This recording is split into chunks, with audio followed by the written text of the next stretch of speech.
the Angels? What teams and players are we looking at? So we talk about volatile stocks, right? On May 15th, Baseball Reference had the Angels at a 66.2% chance of making the playoffs. This morning, it's 13-4. They have the second worst record in baseball since then, 14-33.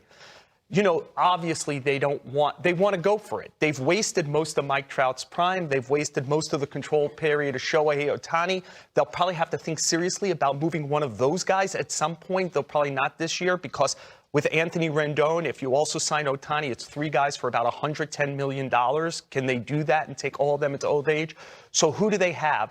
They've got some relief pitchers. Raisel Iglesias not having a great year, but great track record. The same could be said about Ryan Tepera and Aaron Loup. But the guy who interests me is the guy, the first guy there. It's Noah Syndergaard. Coming back from Tommy John surgery, his fastball's down 4 miles an hour and his strikeouts are down. He still is having a good but not great year. I think teams will be a little leery. Because of the way the Angels set up, because of Ohtani and him and some other things, they use a 6-man rotation. So he hasn't pitched on normal rest yet this year. So, like, if you acquire him, what do you get?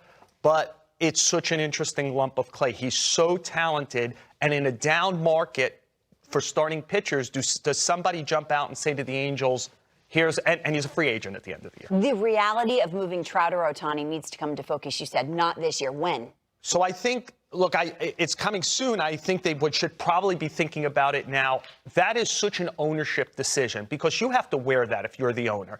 You know, Trout's the best player in the organization's history. Ohtani is close to it in some ways. He's certainly the most interesting player maybe in baseball history. It's just, you know, Rendon now is out for the season with a wrist injury. It's really just Rendon and Trout, who are already in their 30s. It's about $75 million a year through 2026. You want to add another $35 to $40 million for Ohtani. That's 3 players at a lot of money, Lauren. And at some point, you have to say we have to build a team around them, and they're all going to age out into their late 30s on these contracts. It's a decision nobody wants to make. Who wants to trade Mike Trout? Who wants to trade Shohei Ohtani? But Ohtani's a free agent after next year. Are you going to keep him? If you're not, you should probably maximize your future by moving him.